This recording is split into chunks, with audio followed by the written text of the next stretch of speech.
art imitating life, life imitating art. I don't know, but we're going to talk about it. Here we go. So, I'm really a fan of the show Suits. Used to run on USA, if I'm not mistaken. All lawyer-based antics, concepts, storylines, etc. And interestingly, in a recent episode, mind you, this was from the 4th season of the show. The show ran 9 seasons. From the 4th season of the show. So you can only imagine this was years and years ago. And I'm going to make sure I know the year that this particular episode of Suits came out, because we're really going to talk about life imitating art.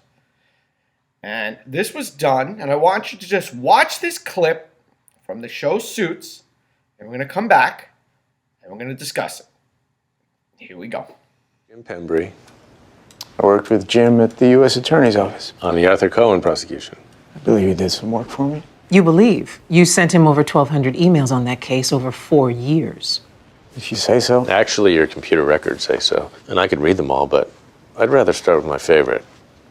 I don't care what we get Arthur Cohen on. Tax evasion, insider trading, jaywalking if we have to, but we're putting that piece of shit behind bars. Where the hell did you get that? It's not important where we got it, but that we got it. Emails get heated. It was the middle of a case. The problem is, Eric, this was dated 2 years before you even brought your big case. Do you have a question? I sure do. You decide someone's guilty, then you find the crime to fit them. Isn't that true? No. You want me to get you for perjury, too? You tried to get Arthur on one thing. Instead, you got him on another, didn't you? Yes. And that's exactly what you want to do with me, isn't it? That's enough. Stop typing. We're done here. To answer your question, Don't. you're damn right. The answer to that question, 2011. That's when that particular episode of Suits aired, that particular scene. Now, that guy, there's 2 characters there. There is the black gal and the white guy. Those are the attorneys, Pearson and Spector. The other guys, it's supposed to be the attorney general, if I'm not mistaken, or the district attorney. And the whole idea in that 2011 episode was that the district attorney's office, or the AG, the SEC, I believe who that was in that particular episode, they were trying to find the crime to fit the man. You know, that sounds, in today's day and age, very familiar. So why don't we kind of recast that scene with today's players? And you'll forgive me if we don't exactly have the greatest budget in order to put the AI spin on this whole thing. So we did the best we could on a shoestring budget.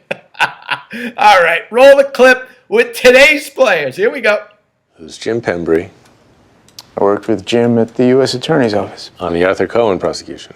I believe he did some work for me. You believe? You sent him over 1,200 emails on that case over 4 years. If you say so. Actually, your computer records say so. And I could read them all, but I'd rather start with my favorite.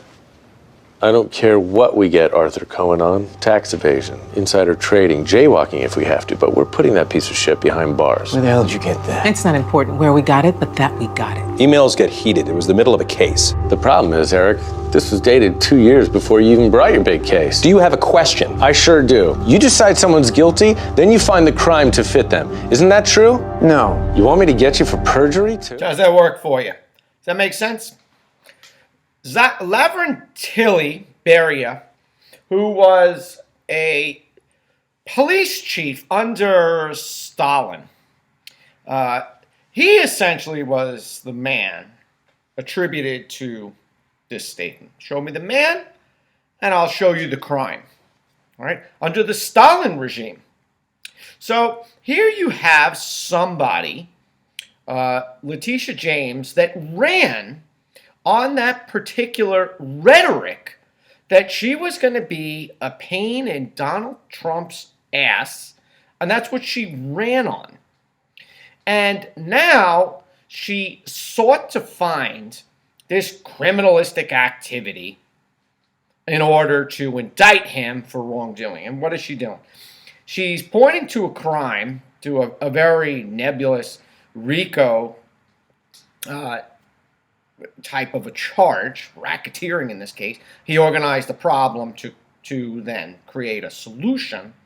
But the only problem with that entire case is that there were no victims, like we've discussed in the past. In the Madoff case, we knew plenty of people that lost their life savings, people that were irrevocably harmed. They were wiped out of their life's work and fortunes. People in their 70s that had to go back to work. In this entire case brought by the AG's office in New York, even the bank didn't claim that they were hurt, wanted to do more business with this guy. Nobody came forward and said, hey, look at all this money that we lost.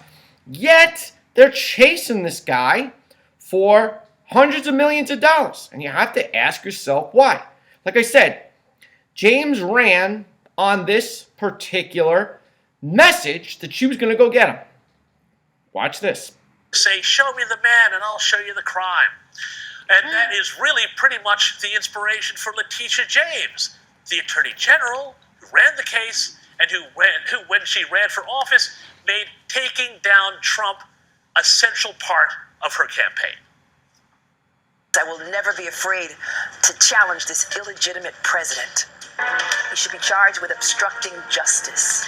I believe that the President of these United States can be indicted for criminal offenses. I will be shining a bright light into every dark corner of his real estate dealings. And every dealing demanding truthfulness at every turn. Yeah, so she pretty much had her mind made up before she even took office. And who can forget the smug smirk trial judge Arthur Engeron gave at the start of the trial? That's the problem, is that, you have James now being shown in the background, you've got Trump in the foreground, and it fulfills the narrative on both sides. Trump is likely right.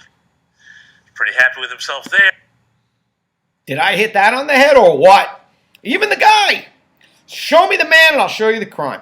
So this was what she ran on from the beginning. So she was going to find something to aggravate this guy. Even so far as going to say he's illegitimate. So if you are on the left and you're able to then claim this guy is illegitimate, he was illegitimately, it means there was what?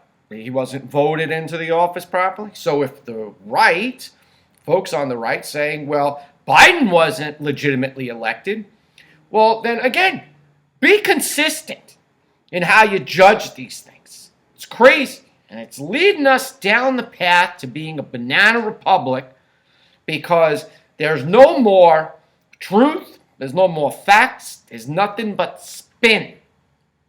You keep going in this direction, my God, we might as well just call ourselves North Venezuela.